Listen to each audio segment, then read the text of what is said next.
What's up, y'all? Welcome back to the channel. Today we're going to be going to the r/cheating stories Reddit and see if we can find some interesting stories. So on this one, the title is "My Boyfriend Cheated on Me During Quarantine." Alright, let's get into this.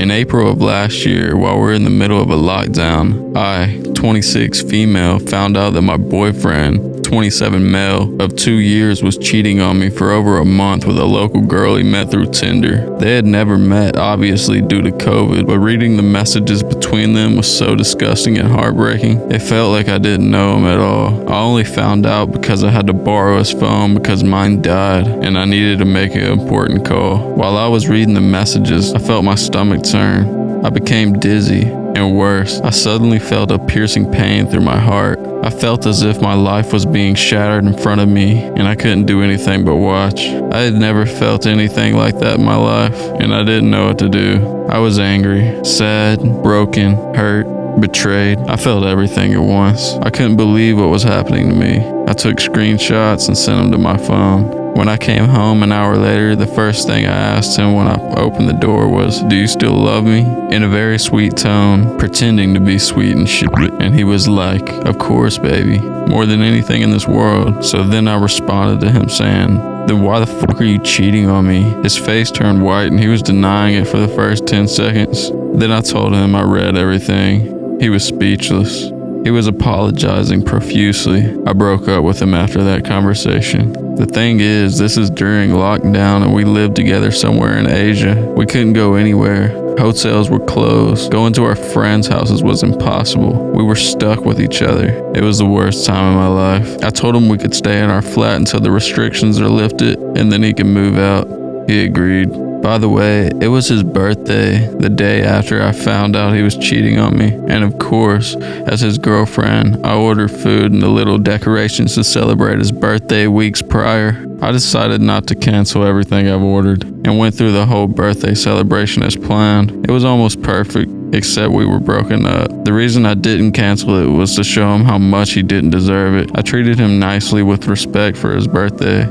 2 things that he didn't give me. Before all the food came, he told me that I didn't have to do it, that we could just cancel everything. I said no because we already paid for it, but the real reason was I just wanted him to see what he lost. A girlfriend that cares about him and would do everything to make him happy. At night, his mom called and he told his mom about the little celebration I arranged for him. His mom said, "I'm so happy that you have Sarah, not my real name, there with you. You were so lucky to have her." That's when he broke down crying. He realized what he had lost. And for what? For nudes? To feel special? To try something different? That's when he said that cheating wasn't worth it. I just looked at him and walked away. He broke me, but he also destroyed himself in the process. It might take a while to be able to trust again, but I know that I have done nothing wrong, and I gave our relationship everything I could. Alright, so here's a little bit of my thoughts. During the beginning of the quarantine, I had a girlfriend at the time. Yeah, I found out a lot of things about her, and I'm pretty sure she was cheating on me with multiple people, so I definitely feel you with that. You just have to stick to your self-respect and just move on, because if you try to give him a second chance or anything like that, he'll just do it again. It might be good for a couple months, couple weeks, maybe a year, but eventually he'll get that itch again and he'll do it. But we're gonna look at a few of the replies down in the comments and we'll see some of their feedback real quick. Here's one right here. "You did so well. You get to walk away as a complete and strong woman. I know it feels awful, but you should really be proud of your actions. In time, you'll heal and forget him, but he will never forget you." It's very true. I think it hurts him more whenever you're just "Yeah, I do care about you, but this ain't gonna work, so I gotta leave." And then they're like, "Fuck, yeah, I definitely messed up. And now I realize what I had and it's all gone." But you can't give them that second chance because, just being real, they're just gonna do it again. Alright, we're gonna read another one. Let's see if we can find a good one. Alright, here's a kind of decently long one. I think the past year has really changed so many people. Some in good ways and some in bad ways. But I really just can't blame anyone, as I don't know what's going on in their heads. Some people can talk about things, like me, but others can't, like my husband. It takes them a lifetime to unlearn what their parents tell them and learn to discuss what's bothering them, their days. Like they can do it with people that don't matter, but someone they love, they just clam up. We have to work really hard to make a point of sitting and talking over emotions and feelings, and even just what did you do today, as I don't get any affection sometimes, just how he is. But I'm aware if I didn't press the matter, it's quite possible it could end the same way.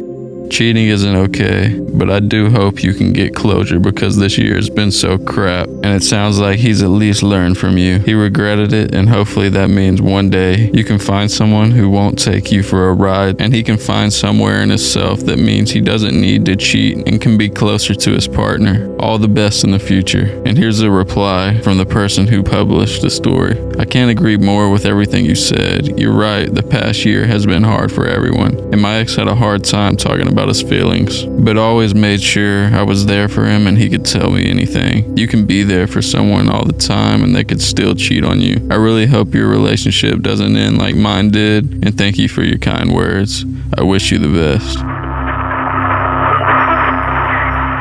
Alright, here's my final thoughts. Yeah, you just gotta keep on going with your life, and you just can't blame yourself for it because people are gonna do shitty things no matter what, and definitely don't get back with them. People can change, but it will never fix those memories in your mind, and you'll always think about them with somebody else. Like, I've been through similar situations and I got back with the person later on, and every time we were emotionally connected, like in the back of my mind, I was just always thinking about those other guys. So for me, just move on with your life. Just focus on you, your money, and your health. And just do your thing. Don't worry about getting in a relationship too quick. And eventually somebody that's worthy will find you and y'all be happy. It might not happen. It's not a promise, but if you just be yourself, just do your thing, don't worry about it, you'll meet somebody naturally. And hopefully the next time it's not as bad. But if you like these, like the video, subscribe, maybe turn on the notification bell if you're feeling like it, and share it with your homies. But I guess that's all for this video. I'll see y'all later. Peace out.